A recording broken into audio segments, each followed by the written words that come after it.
अल्लाहुम्मा सल्लि अला मुहम्मदिन व अला आलि मुहम्मदिन कमा सल्लैता अला इब्राहीम व अला आलि इब्राहीम इन्नका हमीदुम मजीद। अल्लाहुम्मा बारिक अला मुहम्मदिन व अला आलि मुहम्मद कमा बारकता अला इब्राहीम व अला आलि इब्राहीम इन्नका हमीदुम मजीद। मुहतरम बुजुर्गों, दोस्तों और अजीजों, हम आखिरी नबी के आखिरी उम्मती हैं और अल्लाह पाक ने कुरान पाक के अंदर इसको बतौर एहसान के जिक्र फरमाया है। ये बात बहुत समझने की है कि अल्लाह ने यूँ तो नेमतें बेशुमार दी हैं और कुरान में खुद अल्लाह ने बयान किया, व इन तउद्दू निअमतल्लाहि ला तुहसूहा, अगर तुम अल्लाह की नेमतों को शुमार करना चाहो, गिनना चाहो तो गिन नहीं सकते, है ना। इतनी नेमतें दी, लेकिन किसी नेमत को बतौर एहसान के जिक्र किया हो ऐसा नहीं मिलता। सिर्फ दो नेमतें अल्लाह ने कुरान में बतौर एहसान के जिक्र फरमाया। एक जगह फरमाया, ए नबी जी आप कह दीजिए कुल्ला तमुन्नु अलैया इस्लाम, तुमने कोई एहसान नहीं किया इस्लाम पर, बलिल्लाहु यमुन्नु अलैकुम, बल्कि अल्लाह ने एहसान किया है तुम पर, अन हदाकुम लिल ईमान, कि तुमको ईमान देगा। तो ईमान ही अल्लाह का एहसान है। दूसरी जगह अल्लाह फरमाते वलौ शाअ अल्लाहु लजअलहुम उम्मतन वाहिदा, अगर अल्लाह चाहते तो सारे के सारों को एक उम्मत बना देते। कर सकते नहीं कर सकते, सबको ईमान दे देते, लेकिन अल्लाह ने जिसको चाहा उसी को अपनी रहमत में दाखिल किया। वलाकिन युदखिलु मन यशाउ फी रहमतिही, तो ये अल्लाह का एहसान है। अल्लाह ने एहसान के तौर पे बयान किया कि हमने तुमको ईमान दिया। और दूसरा अल्लाह पाक ने चौथे पारे में कहा, लक़द मन्नल्लाहु अलल मुमिनीन, अल्लाह ने एहसान किया है मोमिनों पर। क्या एहसान? इस बअस फीहिम रसूला, कि इनके अंदर अल्लाह ने एक रसूल भेजा है, इन्हीं में से, यतलू अलैहिम आयातिही, जो कुरान की आयतें पढ़ पढ़ कर सुनाते हैं, व युज़क्कीहिम, और इनका तज़किया करते हैं, व युअल्लिमुहुमुल किताब, और किताब का इल्म देते हैं, वल हिक्मा, या हिकमत से मुराद दावत। यानी मैं कहना ये चाह रहा कि अल्लाह का बहुत बड़ा एहसान है कि अल्लाह ने मुझे और आपको हुजूर सल्लल्लाहु अलैहि वसल्लम जैसा नबी दिया, और उस नबी की निस्बत से अल्लाह ने हमारी कीमत बढ़ाई। वरना हमारी क्या कीमत, हमारी क्या कीमत? निस्बत से ही कीमत होती है ना। किससे कीमत होती है? निस्बत से। किसी ने भी बहुत अच्छा जुमला कहा, मक्खी अगर सब्जी पे बैठे तो कुछ फर्क नहीं पड़ता, लेकिन वही मक्खी सोने पे बैठ जाए तो वजन में हजारों का फेर पड़ जाता है ना। ये देखा जाता है कि निस्बत किससे है। निस्बत की बहुत कदर है अल्लाह के वहाँ, और हमारी और आपकी निस्बत हज़रत मोहम्मद सल्लल्लाहु अलैहि वसल्लम से। हज़रत शेख ने वो ताइफ के सफ़र के आखिर में लिखा है ना, हाँ, कि अपनी निस्बत को तो सोचो कि हमारी निस्बत किसके साथ, फ़ख्र रसूल दो आलम सल्लल्लाहु अलैहि वसल्लम के साथ हमारी निस्बत, और उसी निस्बत के ताल्लुक से अल्लाह ने ये मेहनत दी है ना। हम लोग ये समझते हैं कि ये काम हज़रत मौलवी इलियास का है, ये काम तबलीग का है, 4 महीने मेरे लगे हैं, चिल्ला लगा है इसलिए मैं तबलीगी हूँ। बिल्कुल नहीं। देखो, बुनियाद को समझो, बुनियाद को समझो। ये काम मौलवी इलियास का नहीं है, ये काम हज़रत मोहम्मद सल्लल्लाहु अलैहि वसल्लम के उम्मती का है। समझ में आएगा? हाँ, हज़रत मौलाना यूसुफ साहब रहमतुल्लाह अलैह फरमाया करते थे कि हज़रत मौलवी इलियास अगर कब्र में से भी उठकर आके कह दें कि ये काम गलत है मत करो, तो भी हम इस काम को करेंगे, क्योंकि हम इस काम को मौलवी इलियास का काम समझ कर नहीं, आखिरी नबी के आखिरी उम्मती होने के नाते इस जिम्मेदारी को समझ के कर रहे हैं। तो सबसे पहली चीज़ ये कि हुजूर सल्लल्लाहु अलैहि वसल्लम की निस्बत है, और निस्बत के ताल्लुक से ये मेहनत है। दूसरी बात, इस मेहनत के दो पहलू हैं। एक तो माशाल्लाह अल्लाह के रास्ते का खुरूज है। खुरूज तो इस काम की जान है, समझ लो मेरी बात। इससे कोई इनकार नहीं कर सकता। खुरूज इस काम की जान है, जान। खुरूज को छोड़ना हजरत फरमाते ही अल्लाह की नाराजगी का सबब है, अल्लाह को गुस्सा दिलाने का सबब है। और सीरत का खाली एक छोटा सा इशारा कर दूं आपको, सीरत सहाबा उठाकर पढ़ोगे, सहाबा से भी गलतियां हुई है, क्योंकि सहाबा भी इंसान है। गलतियों से पाक सिर्फ नबी की जात होती है। कौन होता है? हाँ, नबी से गलती नहीं हो सकती। अल्लाह ताला खुद फरमाते हैं कि हम नबियों की हिफाजत करते हैं। तो गलतियां सहाबा से हुई हैं और अल्लाह के नबी ने बड़ी बड़ी गलतियों को माफ किया है, बड़ी बड़ी गलती। जैसे एक बड़ा वाकया मिलता है कि एक सहाबी ने अल्लाह के नबी के राज को फाश किया, कि अल्लाह के नबी ने मशवरा किया कि मक्के पे हमला कर देना है, और एक सहाबी रसूल जो कि बदरी हैं, उन्होंने पर्चा लिखकर मक्का के कुफ्फारों को भेजा कि तुम पे हमला होने वाला है। कितनी बड़ी गलती होगी, इससे बड़ी कोई गलती होगी? वो तो अल्लाह के नबी थे, फौरन वही आ गई कि एक औरत पर्चा लेकर निकली है और मक्का की तरफ चली। अल्लाह के नबी ने अली को बुलाया कि जल्दी दौड़ो, एक औरत जा रही है, इसको पकड़ो। हजरत अली ने उस औरत को आधे रास्ते में पकड़ा और कहा वो पर्चा दे। उसने कहा मेरे पास कोई पर्चा नहीं। कहा ये हो नहीं सकता, सारी दुनिया झूठी हो सकती है, मेरे नबी झूठे? आखिर में जब उसको धमकी दी कि अगर तूने पर्चा नहीं दिया तो हम तेरे कपड़े उतार देंगे, तो उसने बालों के जूड़े में से पर्ची निकाल के दी। वो पर्ची मक्का के कुफ्फारों के नाम थी कि तुम पे हमला होने वाला है। हजरत अली वो पर्ची लेकर मदीना पहुंचे, तहकीक की पर्ची किसने लिखी, नाम आया हातिम, हजरत हातिम रदी अल्लाह ताला। हजरत उमर रदी अल्लाह ताला ने तलवार निकाल ली, अल्लाह के नबी के राज को फाश। अल्लाह के नबी, इसकी सजा मौत के सिवा है ना? अल्लाह के नबी ने कहा बैठ जाओ उमर, तुझे मालूम है हातिम बदरी है और बदर वालों की अगली पिछली माफ है। अम्मी आयशा रदी अल्लाह ताला अन्हा पर तोहमत लगी है जिना की, और 1 महीने तक चर्चा चली है मदीने में, और हालात से मुतासिर हो गए कुछ सहाबा भी, जिसमें नाम आता है हजरत मिस्ताह का, हजरत हस्सान का जो उम्मत के शायर है। पढ़ो वाक़या, ये मुनाफिकों के साथ हो गए। और हजरत अबू बकर तो मिस्ताह पर खर्च करने वालों में थे, लेकिन जब बात सामने आ गई और अल्लाह की तरफ से बारात नाजिल हो गई, तो अल्लाह के नबी ने क्या कहा कि माफ कर दो, और अबू बकर से कहा जितना अभी तक खर्च करते हो उसका दुगना करो, छोड़ो इनको। कितनी बड़ी गलती, हाँ बोलो, कितनी बड़ी गलती। मेरी बीवी पर कोई जिना की तोहमत लगावे और मैं उसको माफ कर दूं? लेकिन अल्लाह के नबी ने सहाबा की ऐसी बड़ी बड़ी गलतियों को माफ किया। लेकिन काब इब्न मालिक, हिलाल इब्न उमैया, मुरारा इब्न रबी, ये 3 सहाबी गज़वे तबूक में जाने से रह गए। अब गए कितने थे?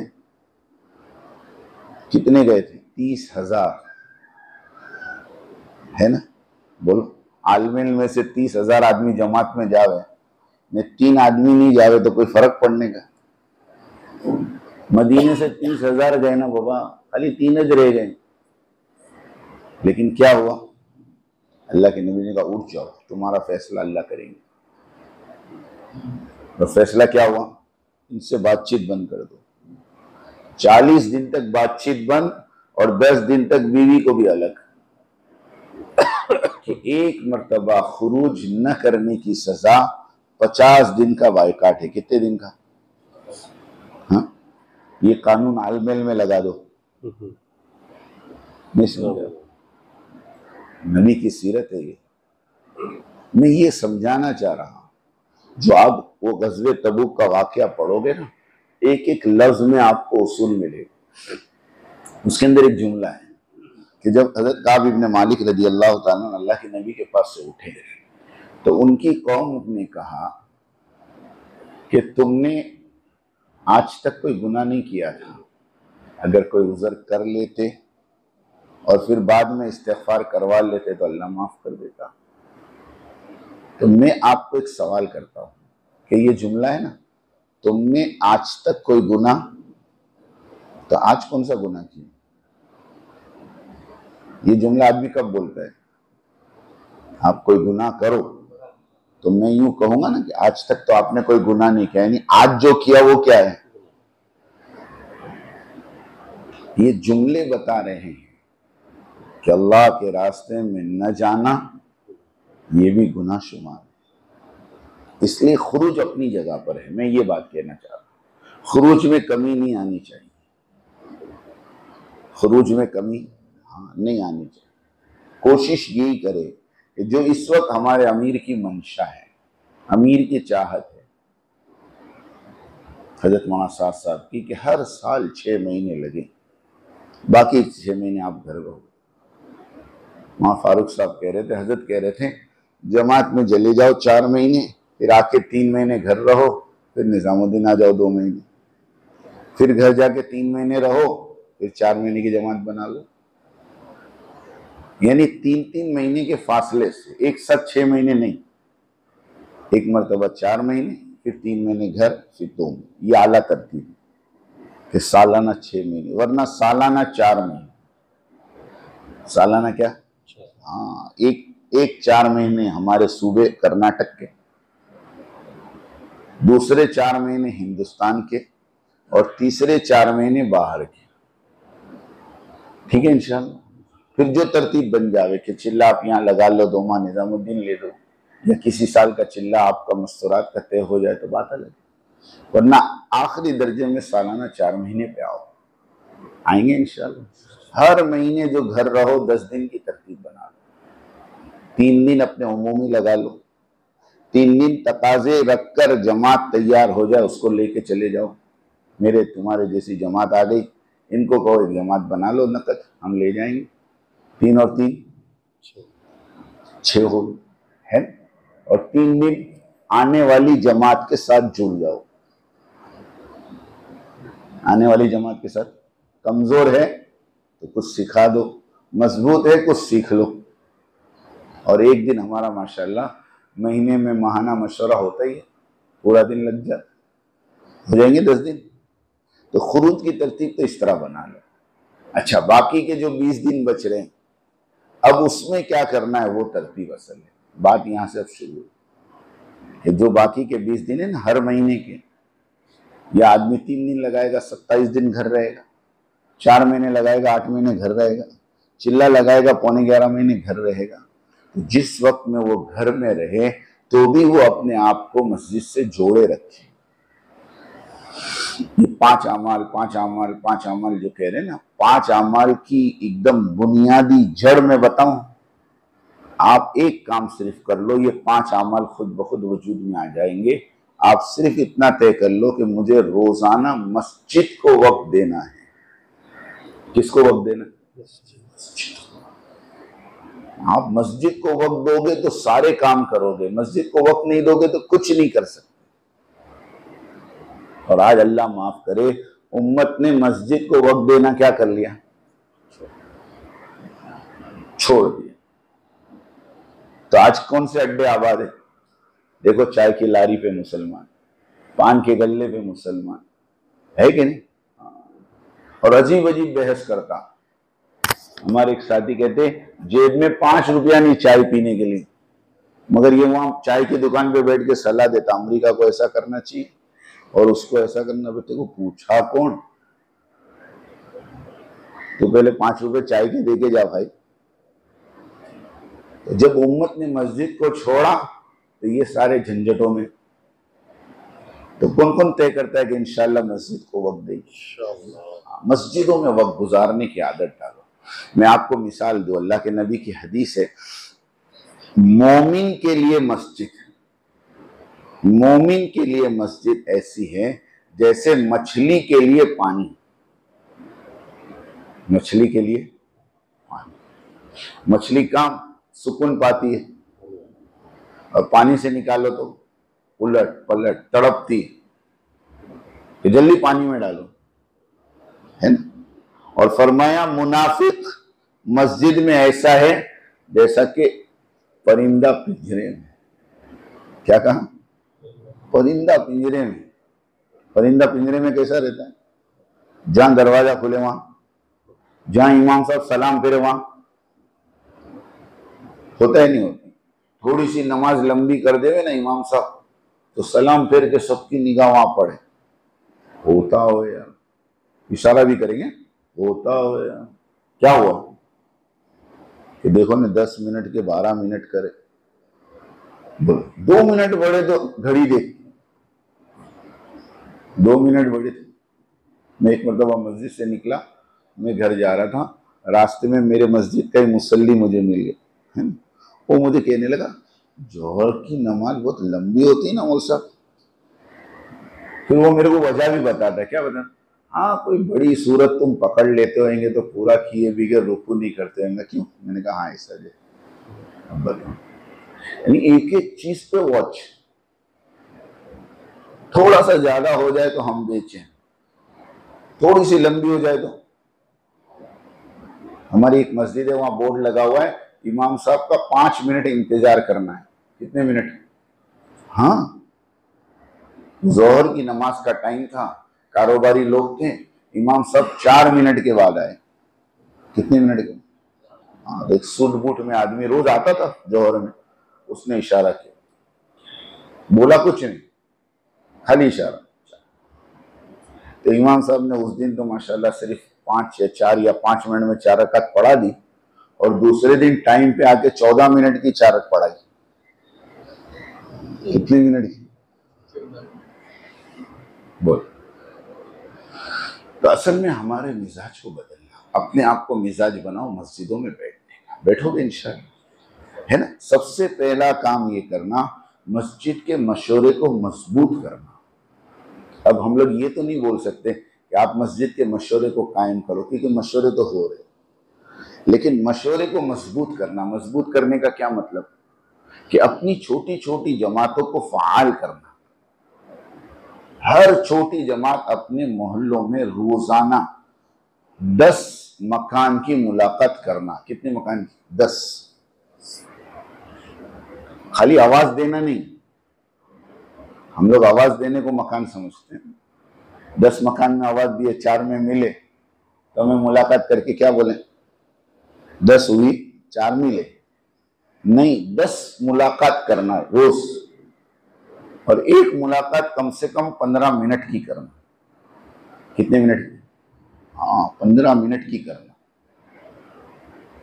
कम से कम 15 मिनट एक एक आदमी को समझाना और दावत देना तौहीद, रिसालत और आखिरत। तौहीद, रिसालत और, तो 10 मकान की मुलाकात करोगे तो कितने मिनट लगेंगे? 150 मिनट के कितने घंटे होते? होते नहीं 2.5 घंटे। रोजाना 2.5 घंटे लगाना, नहीं लगाना? हाँ, घड़ी देख के लगाना। 149 मिनट और 60 सेकंड को 2.5 घंटे बोलते वकील साहब। 149 मिनट और 60 सेकंड घड़ी देख कर लगाना। सबसे पहला काम ये करना, करेंगे इंशाअल्लाह। हर घर के मुसलमान से मुलाकात कर, कोई एक मुसलमान न छूटे। हमारे यहाँ हो रहा ये आजकल कि एक आदमी की मुलाकात महीने में 5 बार हो रही, और एक आदमी की मुलाकात 5 महीने से नहीं हो रही। हो रहा नहीं हो रहा? बोलो, एक आदमी 5 महीने से नहीं मिल रहा। बाज लोगों ने आदत बना दी, जब भी घर जावे तो कि नहीं है ना। एक बच्चा आया दरवाजे पर, आ गया था, एक बच्चा आया दरवाजे पर, और दरवाजे पर आकर क्या बोल रहा हूं, इधर से आ जाओ बेटा, सामने आ जाओ, दरूद शरीफ पढ़ लो। एक बच्चा दरवाजे पर आकर कह रहा, मेरे अब्बा बोल रहे कि मेरे अब्बा घर में नहीं है। मेरे अब्बा क्या बोल रहे हैं कि मेरे अब्बा घर में एक मस्जिद में पढ़ाता था, मुलाकात में भेजू तो रोज यही कारगुजारी आवे कि वो खाने बैठे हैं, वो बैतुल खला में गए हैं। मैं समझ गया कि ये कहीं जाते वाते नहीं है, घर में बैठे रहते हैं ना।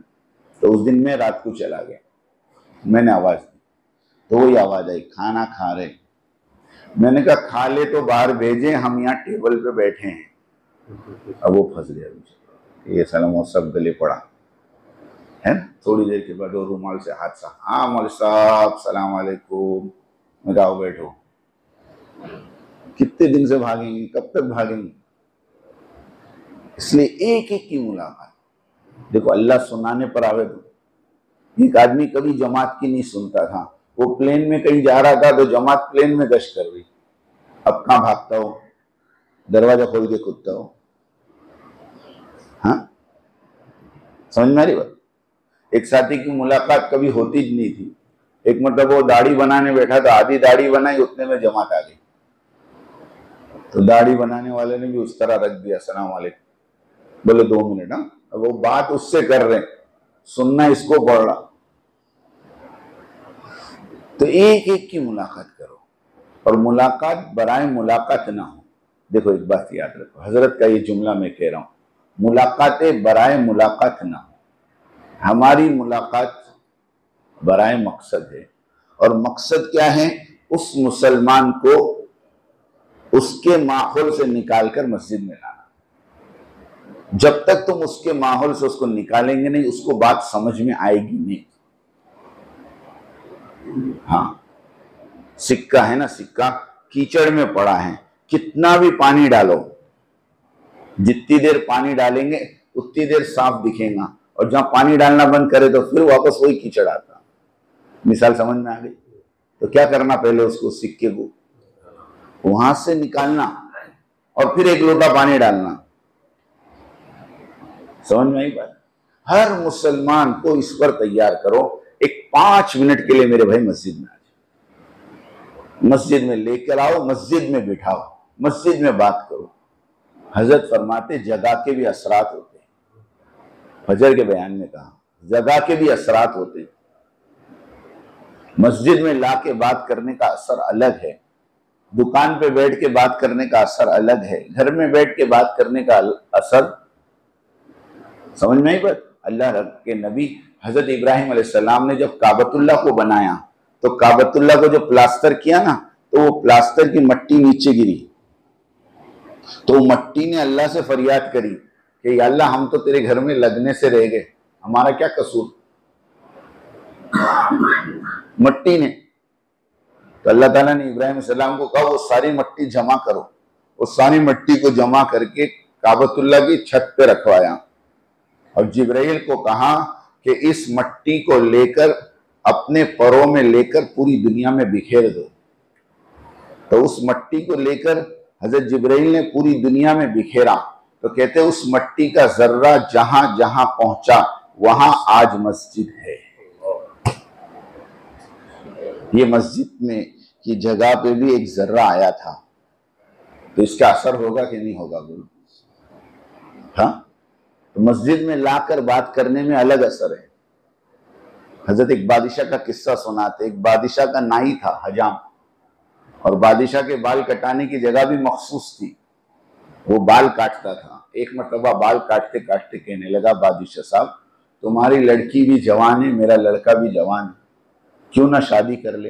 अब बादशाह को गुस्सा आया, हजाम मेरी लड़की का रिश्ता मांगता, इसकी औकात क्या है? अब बाहर आधे बने आधे बाकी, कुछ बोल भी नहीं सकते कि इसको पहले काम पूरा करने दो, बाद में इसकी खबर लेता हूं। काम पूरा किया, दरबार में आओ। दरबार में बुला के पूछा क्या कह रहे थे बाल कटाते कटाते काटते काटते? क्या मैं तो कुछ नहीं बोला। क्या तुमने यूं नहीं कहा मेरी लड़की जवान है तुम्हारा लड़का? हजरत माफ करना अली पना, मैं एक हजाम, तुम बादशाह, हमारा कोई जोड़ है? बादशाह के फिर गए। फिर 15 दिन बाद बाल काटने आया, फिर ये फिर बुलाया तो फिर गया। तीसरी मर्तबा जब इसने कहा तो बादशाह ने अपने मुशीरों से मशवरा किया कि ऐसा क्या हो रहा, 3 मर्तबा से कुछ ना कुछ गड़बड़ है। तो एक मुशीर जो था ना, बड़ा होशियार था, उसने कहा बादशाह साहब, हो ना हो, इसमें नाई का कोई कसूर नहीं है, कसूर उस जगह का है जहां तुम बाल कटवाते हो। क्या उसका क्या कसूर है? क्या वो जगह को खोदो, वहां कुछ निकलेगा। उस जगह की खुदाई की तो वहां से खजाना निकला। तो उस मुशीर ने कहा इस खजाने की गर्मी हजाम के सर पे चढ़ती थी और उसकी जबान से अल्फाज निकलते।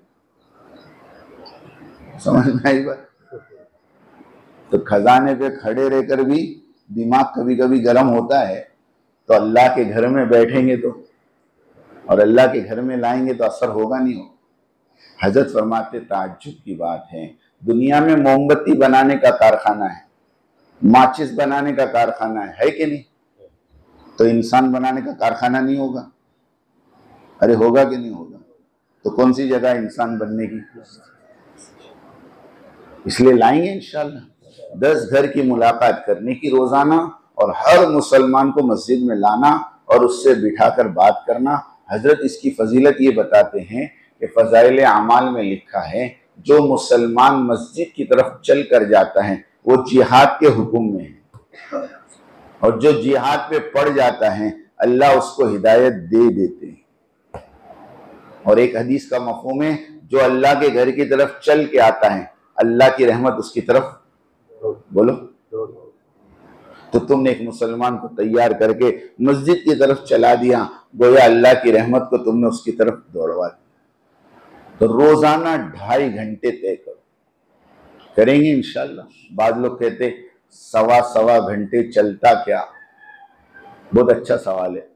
सुबह में 1.25 घंटे दिए, दोपहर में 1.25 घंटे दिए। तो वहां अहमद साहब एक मुतबा कह रहे थे, एक माँ ने अपने बच्चे को कहा, तेरी बहन जवान हो गई है, कोई अच्छा सा रिश्ता हो, 20-22 साल का छोकरा हो तो देख। उसने यूं बोला कि 20-22 साल का तो नहीं मिलता अम्मा, 11-11 के 2 मिलते चलेगा क्या? क्या बोला? एक वक्त में 2.5 घंटे लगाओ। ये निजामुद्दीन से फजर के बयान में हमने, अगर बहुत मजबूरी है तो फिर शरीयत में भी रुख्सत है, तो दावत के काम में भी रुख्सत है। लेकिन कोशिश करो पूरी मस्जिद जमात एक साथ 2.5 घंटे।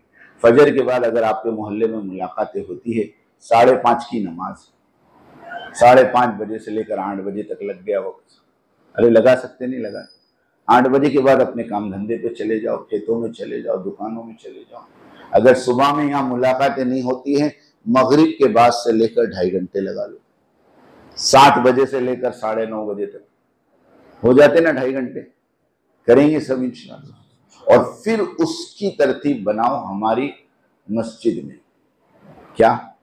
जब इनको लेकर आओगे ना तो फिर तो आपको मस्जिद को वक्त देना पड़ेगा। हाँ, मस्जिदों में आपको बैठना पड़ेगा। इसीलिए घर और मस्जिद की तालीम, क्या की तालीम? हाँ, घर मस्जिद की तालीम। आधा घंटा घरों में करना, आधा घंटा मस्जिद में करना। मस्जिद की जो आधे घंटे की तालीम है, इसमें कोई मुलाकात नहीं है। सुनो, ये हमारे से गलती हो रही। 2.5 घंटे की जो तालीम है ना, उसके अंदर तो मुलाकातें हैं, लेकिन आधा घंटा मुस्तकिल हमारे यहाँ फजर की। माशाल्लाह हम लोग यूपी के इलाके में गए थे, पूरे यूपी के अंदर अल्हम्दुलिल्लाह ये चीज काबू में आ गई कि फजर की नमाज के बाद इशराक तक वो लोग सिर्फ किताब पढ़ते हैं। आधा घंटा तालीम करते जमकर, एक दिन मुंतखब, एक दिन फजाइल अमाल मा फजाइल सदका। उसके बाद मशवरा होता है, और मशवरे के बाद फिर मुलाकातें होती हैं, और माशाल्लाह 8 बजे तक, 8:30 बजे तक उनका अमल चलता है। 2.5 घंटे भी हो जाते, मशवरा भी हो जाता, और मस्जिद की समझ में आ रही बात? बड़ी बरकतें देखी इसकी। ऐसे ही घर की तालीम, रोजाना आधा घंटा। कितना? हाँ, छोड़ना मत, कभी कभी नहीं छोड़ना। याद रखो, सबसे बड़ा तकाजा आज का हमारा ये, आज हमारी औलादें, हमारी बच्चियां, हमारे बच्चे कहां जा रहे हैं हमें खुद पता नहीं। उसको किसी अच्छे आदमी ने अच्छी जुबान में अच्छा जुमला बनाया, अपने घरों को बोर्डिंग और लॉजिंग मत बनाओ, अपने घरों को होटल मत बनाओ। होटल में आदमी काय के लिए जाता मालूम? खाने और सोने के लिए, है ना। आज हमने अपने घरों को भी क्या कर लिया? बोर्डिंग और लॉजिंग, खाने और सोने के लिए जाते हैं। बिल्कुल गलत बात है। मुसलमान का फारिग वक्त या तो मस्जिद में लगेगा या तो घरों में लगेगा, उसके अलावा कहीं नहीं लगेगा। इसका वक्त कहीं नहीं लगेगा। दो घर वालों को वक्त, बैठो इनके साथ, और बच्चों को अपना दोस्त बनाओ। क्या बनाओ? किसी ने बहुत अच्छी बात कही कि तुम्हारी चप्पल का नंबर और बच्चे की चप्पल का नंबर सेम हो जावे तो समझ जाना कि बच्चा अब घर का मेंबर है। क्या तुम्हारा भी 8 नंबर और बच्चे का भी, तो बच्चा क्या हो गया? अब घर का मेंबर। उसके साथ वो रवैया होना चाहिए। अब उसको बच्चे की तरह ट्रीट नहीं करने का, नहीं तो घर में झगड़े होंगे। समझ में आई बात? बच्चों को अपना साथी बनाओ। बच्चों के अंदर से इतना डर निकाल दो बाप का कि वो अपनी हर बात आपके सामने शेयर करे। वरना हम लोग मस्तूरात की जमात में कहते हैं, है ना, कि इसके कसूरवार माँ है। क्योंकि बचपन से माँ बच्चे को क्या डराती मालूम? शाम को आने दे तेरे बाप, आने दे तेरे बाप। और वो बच्चा जिंदगी भर यही सुनता, शाम को आने दे तेरे बाप। तो वो कहते शाम को बाप नहीं, वाघ आ रहा है। कौन आ रहा है? ये हाल हो गया। ये डर निकालो बच्चों से। आज बच्चे और बच्चियों का जो मसला आ रहा है, इसकी मूल वजह यह है कि आपने बच्चे और बच्चियों को अपना फ्रेंड नहीं बनाया। इसके लिए उनकी जिंदगी में आने वाली वो डिफिकल्टीज वो आपसे शेयर नहीं कर पा रहे। आप समझ रहे मेरी बात? आपने ऐसा अपना नेचर रखा है कि बच्चे ये समझते हैं कि अगर हम कुछ बताएंगे तो उल्टा हमारी आफत आ जाएगी। मिसाल दे रहा हूं, सबके लिए नहीं कह रहा हूं, आम बात कह रहा हूं। एक बच्ची को कोई सता रहा है रास्ते में, स्कूल में, कॉलेज में, वो बच्ची घर पे आकर क्यों नहीं बताती? कि उसको मालूम है कि मैं बताने जाऊंगी तो मेरे ऊपर ब्लेम आएगा। क्या है ना, ताली एक हाथ से नहीं बचती बेटा, हो गया खत्म। अब ब्लेम किस पे गया? और दूसरा कदम, इसकी कॉलेज बंद कराओ। उसका सॉल्यूशन नहीं लाएंगे तो बच्चे उस डर के मारे ना बोलते हैं और फिर धीरे धीरे धीरे खड़े में गिर जाते हैं। इसके लिए अपने बच्चों को तालीम के जरिए से अपने करीब करो, बचपन से इनको करीब करो। रोजाना घरों की तालीम की तरतीब सुन लो। देखो, आधा घंटा तालीम करने का, घर में वक्त तय करो, जगह तय करो। ऐसा वक्त हो घर के मर्द भी बैठ सके, औरतें भी फारिग होके आ सके। औरत के किचन का काम है और तुमने तालीम का वक्त तय किया तो वो कहां से आएंगी? है ना।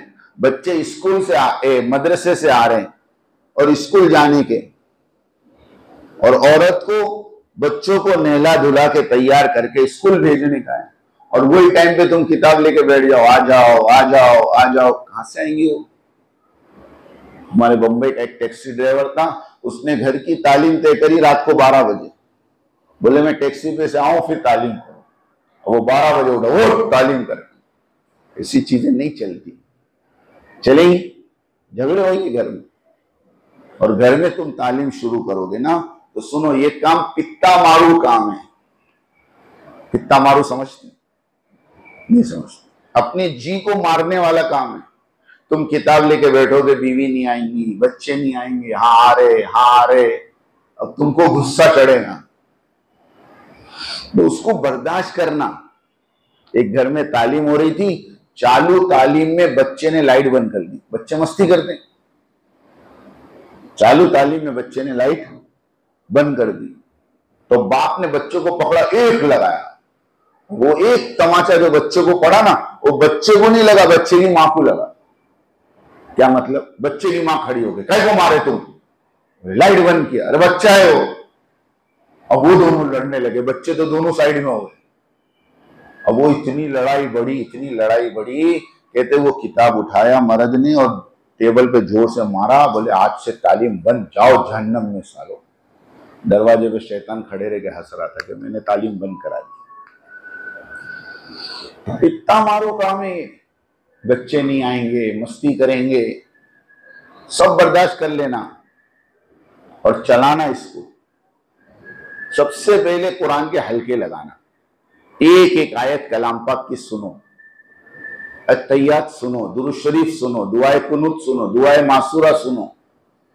25 साल हो गए मेरी शादी को, मैंने अभी तक मेरी बीवी का कलमा नहीं सुना। कितनी अजीब बात है। हाँ, मैंने मेरी बीवी की सूरह फातिहा नहीं सुनी। बोलो, एक मौलवी साहब की घरवाली हमारे साथ जमात में थी, हमारी अहलिया ने कारगुजारी सुनाई कि उसको दुआए कुनूत याद नहीं। 22 साल से मौलवी साहब के घर में, 22 साल से मौलवी साहब के घर में। बोलो, मौलवी साहब के बच्चों की मां बन गई, लेकिन मौलवी साहब ने कभी दुआए कुनूत याद। अब ये सब चीजें हल्कों में मालूम पड़े ना, कौन कितने पानी में। इसलिए मोहब्बत से औरत थोड़ा शर्माएगी, थोड़ा झिझकेगी, है ना, नहीं सुनाती मैं, आता मेरे को नहीं समझे। एक एक आयत से, एक एक सूरत से शुरू करो। कुरान के हल्के 5 से 7 मिनट, किताबी तालीम 15 से 16 मिनट, और 6 से 8 मिनट में 6 सिफात के मुज़ाकरे। हर नंबर का मकसद, उसकी फजीलत, उसको जिंदगी में लाने का तरीका। जबानी बोल सकते तो अच्छा है, वरना लिख के रख के रोजाना वो पर्चा सुनाया करो। 2 महीने के बाद तुम्हारा बच्चा भी घर में कहेगा अब्बा इसको तो अब हमने याद कर लिया, अब ये रख दो, हम जबानी सुना देते। वरना तुम रोजाना नई नई बात लाओगे तो बच्चे कहेंगे अब्बा 6 नंबर कर सकते। और कोई बोलो, एक साथी था, उसको मस्जिद वाले बयान करने नहीं देते थे, उसने सुना कि घर में मुज़ाकरा करना चाहिए, है ना, तो घर में तालीम लेके बैठा, कुर्सी लगवाई। अब अंदर सब भरा हुआ था ना, मस्जिद में तो कोई सुनता नहीं था उसकी, तो उसने जो 6 सिफात के मुज़ाकरे चालू किए, धनाधन आधे पौने घंटे के। अब बच्चे क्या बोलते, औरत क्या बोलती। जब वो मुज़ाकरा पूरा किया तो उसकी बीवी ने खाली धीरे से इतना पूछा, रोज ऐसा करेंगे? क्या पूछी? रोज ऐसा करेंगे तुम? वो भी घबरा गई। तो ये चीज चलेंगी नहीं। मुख्तसर अंदाज में कलमे के फजीलत समझा दो, नमाज की फजीलत समझा दो, करेंगे इंशाल्लाह। और तश्कील करो, घर में तश्कील का माहौल बनाओ। मर्दों की तश्कील ऊपर से नीचे, देखो कितनी अच्छी बात समझा रहा हूं। मर्दों की तश्कील ऊपर से नीचे और मस्तूरात की तश्कील नीचे से ऊपर। क्या मतलब? मर्दों की तश्कील में तो सबसे पहले तश्कील ये होगी कि घर में 4 महीने किसके नहीं लगे, इसके 4 महीने लग जाओगे पहले, और जिसके 4 महीने लगे हैं वो सालाना चिल्ला दे दे, और जिनके चिल्ले लग गए वो हर महीने 3 दिन दे दे, ठीक है। और मस्तूरात की तश्कील, जिसके 3 दिन नहीं लगे उसका 3 दिन लगे, जिसके 3 दिन लग गए उसका शरा लगे, है ना। छोटी बहू के अभी तक 3 दिन नहीं लगे, देखो उसके 3 दिन लगवा दो, और बीच वाली बहू के 3 दिन 3 बार लग गए तो उसके शौहर के साथ उसके 10 दिन की तरतीब बना लो, ऐसा बोलने का घर में। और बड़ी बहू का माशाल्लाह अशरा भी लग गया, और बड़े भाई के 4 महीने लग गए, उसकी चिल्ले की तरतीब बना लो। और अम्मी के तो माशाल्लाह 3 बार चिल्ला लग गया है, इनको तो अब्बा के साथ अब बैरून भेजना चाहिए। हो गई तश्कील सबकी? अरे हो गई। ये रोजाना का काम है अपना। मस्जिद के तकाजों को लाकर घर में पेश करो। समझ में आई बात? कि आज माशाल्लाह ये जमात बन रही है, आज माशाल्लाह ये तकाजा है, आज माशाल्लाह निजामुद्दीन से ये जमात आई। इसको रोजाना घरों में लाएंगे इंशाल्लाह। और हर हफ्ते 2 गश्त कर लेना। कितने गश्त करेंगे? आ जाओ थोड़ा आगे। 2 गश्त, 2 मिनट बाकी बस। 2 गश्त करना। 1 गश्त अपनी मस्जिद का, इसको किसी हाल में मत छोड़ना, किसी हाल में मत छोड़ना। इसको छोड़ना दावत के काम की रीढ़ की हड्डी को तोड़ना। तुम्हारी रीढ़ की हड्डी टूट गई तो तुम कुछ काम कर सकते भाई? दावत के काम की रीढ़ की हड्डी को ही तोड़ दिया तो गश्त ही नहीं हो रहा तो क्या काम करोगे? खाक काम होगा तुम्हारा। कितने भी 4 महीने लगा लो, कितने भी चिल्ले लगा लो, तुम अपने मोहल्ले के गश्त में नहीं हो तो तुम काम में नहीं हो। सुनो मेरी बात, गश्तों को एहतिमाम से करना, गश्तों को एहतिमाम से करना। खुद मुतकल्लिम बन के जाओ, खुद रहबर बन के जाओ। गश्त के दिन, गश्त के अलावा कोई तकाजा नहीं, सच्ची कहता हूं, कोई तकाजा नहीं, कोई मुलाकात नहीं। पूरा हफ्ता मुलाकात नहीं करता और गश्त के दिन कहता है खुसूसी मुलाकात है, मैं वहां चला जाता हूं, तुम गश्त कर लो। ये कौन सी तबलीग है? बिल्कुल नहीं करना। गश्त के दिन सिर्फ गश्त होगा। और मस्जिद की तरक्की की निशानी यह है कि तुम्हारे गश्त में पुराने साथी हो तो समझो तुम्हारी मस्जिद तरक्की पे है, और तुम्हारी मस्जिद में गश्तों में नए साथी हो तो तुम्हारा काम तनज़्ज़ुली पे है। पुराने गश्तों में आवे, वो मुतकल्लिम बने, वो रहबर बने। जमात भी आवे तो अपने गश्त के दिन तो अपने साथी को मुतकल्लिम बनाओ। जमात 3 दिन 4 दिन रहती, बाकी के 3 दिन नहीं मुतकल्लिम बनती हो। तुम बनो ना, तुम अपनी जान क्यों छुड़ा रहे? इसका खास ख्याल रखो, गश्तों की नागा मत करो। यहां तक हमारे शफी भाई कहते शटर गिराना पड़े दुकान वाले को तो शटर गिरा दो, नौकरी वाले को पगार कटवानी है तो पगार कटवाओ, लेकिन गश्त में कर लेंगे इंशाल्लाह। और दूसरा गश्त ऐसी जगह करो जहां पर कोई दावत के अमाल ना हो। एक मस्जिद वाले दूसरी मस्जिद में गए, इसको दूसरा गश्त नहीं, इसको नुसरती गश्त बोलते। कौन सा गश्त बोलते? हाँ, तुम हमारे यहाँ आ जाओ, हम तुम्हारे वहां आ जाए, तुम भी अच्छे हम भी अच्छे।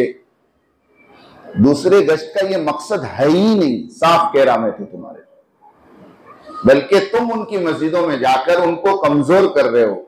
जाहिर में तुमको दिख रहा है कि हम तुमको मजबूत कर रहे हैं, हकीकत में वो कमजोर हो रहे। मैंने कल ये किस्सा सुनाया कि एक बच्चा पैदा हुआ, उसकी मां मर गई, बाप ने दूसरी शादी करी, दूसरी बीवी बड़ी अच्छी मिली, उसने आके पहले बच्चे को गोद में उठा लिया कि इसको मैं अपना बच्चा समझ के पालूंगी। 24 घंटे गोद में रखती, खाना पकाते पकाते भी गोद में, बोलो जमीन पे छोड़े नहीं। इसकी खुद की डिलीवरी हो गई, खुद का बच्चा हो गया, वो बच्चे को जमीन पे छोड़ दी, लेकिन इसको छोड़ती नहीं। मोहल्ले वाले समझ रहे माशाल्लाह कितनी अच्छी औरत है, देखो कितनी अच्छी लड़की, खुद के बच्चे की फिक्र नहीं, दूसरे के बच्चे को संभाल रही।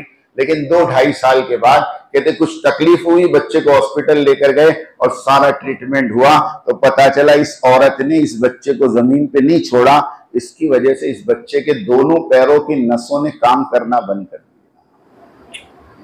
अब ये जिंदगी भर चल नहीं सकता। तो दिखने में तो क्या लग रहा था, बोलो, और हकीकत में उसने क्या किया? ऐसे हकीकत में तो तुमको नफा लगेगा, हम वहां चले जाएंगे, उनको थोड़ी हिम्मत आ जाएंगी, वो हमारे वहां आ जाएंगे, हमारे को थोड़ी हिम्मत आ जाएगी, लेकिन हकीकत में तुम उस बच्चे की तरह उस पर जुल्म करो, वो कभी अपने पैर पे खड़े नहीं होंगे। तो दूसरा गश्त ऐसा ही जगह करना जहां अमल ना हो। हमारे हुबली के साथी मकबूल भाई आमिर साहब, वो हमें कह रहे थे दूसरा गश्त ऐसा है जैसे किसी को साइकिल चलाना सिखाना।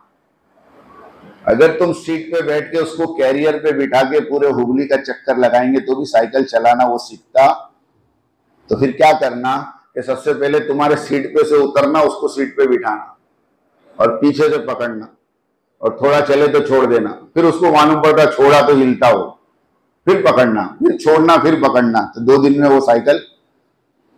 ऐसे किसी इलाके में जाकर उन इलाके वालों को तैयार करना, 2 महीने 3 महीने ज्यादा से ज्यादा 6 महीने के अंदर अंदर उनको गश्त सिखाना, उनको फजाइल गश्त सिखाना, आखिरी बात सिखाना, उनको अपने साथ 3 दिन लेके जाना। 6 महीने में काबू में आ जावे तो ठीक है, वरना छोड़ देना, कोई दूसरी मस्जिद को दे देना। क्यों? सीरत में है, सीरत में है। खालिद बिन वलीद ने कबीले हमदान को 6 महीने दावत दी, कोई ईमान कबूल नहीं किया। अल्लाह के नबी ने कहा खालिद बिन वलीद आ जाओ, और हजरत अली को कहा तुम चले जाओ। हजरत अली ने जाकर खत सुनाया, पूरा कबीला हमदान मुसलमान हो गया। तो होता ऐसा है, बाजों की हिदायत दूसरे के हाथ में। अब तुम चिटक के बैठ गए, ऐसा ना करना। समझ में क्या बात आ गई? कोई ऐसा अपनी मस्जिद के अतराफ में जगह ढूंढो और वहां जाकर दूसरा गश्त करो, वहां सारे अमल कायम करो। 2-3 हफ्ते तक पहले तो उनकी तश्कील करो कि गश्तों में कौन आए, उसके बाद उनकी 3 दिन की तश्कील करो, अपने साथ जो जमातें जारी उनके साथ लो।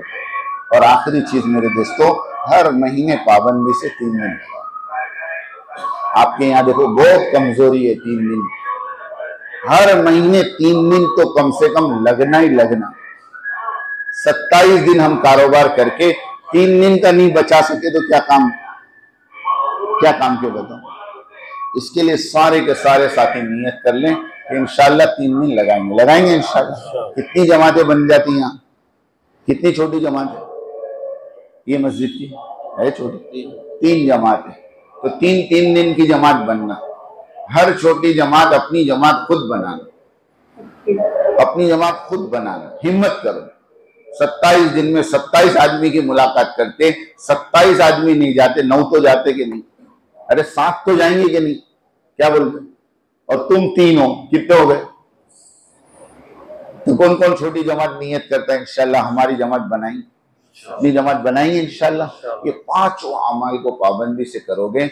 आखिरी बात, हजरत मौलाना इनाम साहब रहमतुल्लाह अलैह फरमाया करते थे, इन क्योंकि ये 5 अमाल है ना, मौलाना इनाम साहब के जमाने में आए, मौलवी इलियास साहब के जमाने में नहीं थे, मौलवी यूसुफ साहब के जमाने में नहीं थे। मस्जिद वार जमात के 5 काम का सबसे पहला शेड्यूल 1983 में मुल्क के पुरानों में आया कि हर मस्जिद में मस्जिद जमात बनाना। उस टाइम समझ में नहीं आया कि क्या, लेकिन 12 साल की मेहनत के बाद मौलाना इनाम साहब जब दुनिया से गए 1995 में, तो अक्सर मस्जिदों में मस्जिद जमात बन चुकी थी। इसीलिए मौलवी इनाम साहब का कौल है कि ये 5 अमाल जो पाबंदी के साथ करेगा, अल्लाह मरने से 1 घंटा पहले, 1 दिन पहले, 1 हफ्ता पहले, 1 साल पहले उसको दुनिया से वली बना कर ले जाए। हाँ, मौलवी यूसुफ साहब कहते थे अब्दाल बनना, कुतुब बनना चाहते हो, कुतुब दुनिया में 500 औलिया अल्लाह होते हैं, उनके ऊपर के 40 अब्दाल होते, 40 अब्दाल के ऊपर एक कुतुब होता है। कुतुब का इंतकाल होता है तो अब्दाल में से एक कुतुब बनता, औलिया अल्लाह में से एक अब्दाल बनता, अवाम में से एक औलिया बनते। दुनिया में कयामत तक हर वक्त 541 आदमी की जमात होती, अल्लाह के नबी की बात। और ये 541 आदमी हर जुमा के दिन फजर की नमाज काबतुल्लाह में पढ़ते। बोलो, जिनकी विलायत कामिल हो चुकी वो जुमा की फजर कहां पढ़ते। हाँ, हजरत शेख ने वाकयात लिखे कि एक आदमी की मुलाकात हुई तो उनके हाथ में से गोश्त की खुशबू आ रही थी। कहा गोश्त खाकर आए हो? कहा नहीं, अम्मा को खिला के आया हूं। कहा कि 2700 माइल से आ रहा हूं, जल्दी इसलिए करी कि फजर की नमाज यहां पढ़ लूं। पूरी दुनिया के सारे औलिया अल्लाह, कुतुब, अब्दाल सब वहां जमा होते। और मौलवी यूसुफ साहब कहते थे कुतुब बनना चाहते हो कुतुब? तो कहा कि बिल्कुल। का बस कुतुब बनने के लिए ये है कि किसी भी मुसलमान की बेदीनी को देखकर रोना शुरू कर दो, अल्लाह तुमको कुतुब बना दे। तो जो उम्मत के खातिर फिरेगा, 5 अमाल करेगा, घरी गली जाएगा, घर घर जाएगा, दर दर जाएगा, है ना, कड़वी कसेली सुनेगा, तो अल्लाह इसको वली बनाएंगे नहीं बनाएंगे? तो करोगे सब इंशाअल्लाह। अल्लाह पाक कहने सुनने से ज्यादा अमल की तौफीक अता फरमाए। इशराक की नमाज जल्दी से पढ़ ले, 2 रकात पढ़ ले, अल्लाह दिन भर के काम बना दे। चलो, किसको किसको काम बनाने, जरा हाथ उठाओ। सबको बनाना है ना, तो सब 2 रकात पढ़ लो, ठीक है इंशाअल्लाह। मैं दुआ बाद में पढ़ाता हूँ, पहले 2 रकात पढ़ लो, ठीक है।